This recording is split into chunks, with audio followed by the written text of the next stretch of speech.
ვედური ფილოსოფიის მიხედვით, ყველა ჩვენი პრობლემა დისჰარმონიის შედეგია, რომელსაც თავად ვიქმნით. ღმერთმა მოგცა გონება და ეს გონება მისი შეცნობისთვისაა საჭირო.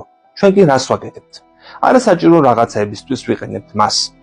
აიურვედა ამბობს, რომ ჩვენი ყველა ავადმყოფობის მიზეზი გონების არასწორად გამოყენებაა. მაგალითად, ჩვენ ვჭამთ იმას, რაც არაა სასარგებლო. ვჭამთ იმაზე მეც, ვიდრე საჭიროა. გვაქვს სექსი იმაზე გაცილებით მეტი, ვიდრე საჭიროა. მთელი თანამედროვე ცივილიზაცია გონების არასწორი გამოყენების შედეგია. ადამიანები გამუდმებით ცდილობენ აღიგრძნონ თავი. ცხოველები არასწორად არ იყენებენ გონებას, რადგან მათ გონება არც გააჩნიათ თითქმის. მათ იმდენად აქვთ გონება, რამდენადაც თავისი კანმის გასტუმრებისათვის ჭირდებათ. ლონს რომ ანახო ეროტიული ფილმი ლომების მონაწილეობით, ის არ აღიგრძნება. მას წელიწადში ერთხელ აქვს სექსი და რამდენი ეროტიული ფილმიც არ უნდა ანახო, ამას ვერ შეუძლია. ის ჰარმონიაშია ბუნებასთან.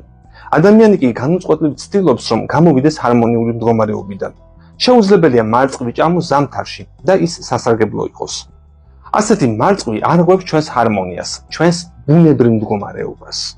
ასტროლოგია ესაა ინსტრუმენტი სულიერი განვითარებისათვის. იგი ეხმარება ადამიანს, რომ გააცნობიეროს, თუ როგორ იცხოვროს ბუნებასთან ჰარმონიაში. მიკროკოსმოსი და მაკროკოსმოსი ერთ ნიმუშზეა აგებული. ვედური ასტროლოგიის 7 პლანეტა შეესაბამება ჩვენი სხეულის 7 ჩაკრას. ჩვენი სხეული ეს მიკროსამყაროა.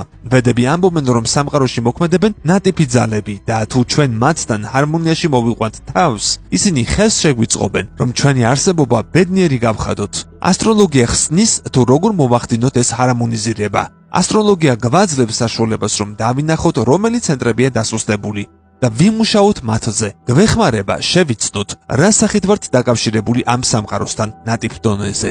ვედებში წერია, რომ არსებობს ბრაჰმანის ყოფლისმომცველი სულის ორი ფორმა. ერთი ფორმა ჩვენი აღქმის მიღმა იმყოფება და მიუწვდომელია ჩვენთვის. მას ეწოდება პარაბრაჰმანი, ანუ ტრანსცენდენტული რეალობის ის უდიდესი ნაწილი, რომელსაც ჩვენი გრძნობა თარუგანოებით და ჭკვით ვერ აღვიქვამთ.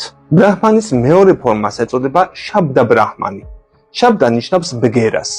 ვედები ამტკიცებენ, რომ ბრაჰმანი შესაძლებელია მისაწვდომი გახდეს ჩვენთვის ბგერის საშუალებით. ბგერა არა მარტო ადამიანთა შორის ურთიერთობის საშუალება, არამედ ხიდია ჩვენსა და უმაღლეს რეალობას შორის. მას ყველა რელიგიაში, ყველა იდეოლოგიაში უდიდესი მნიშვნელობა უკავია.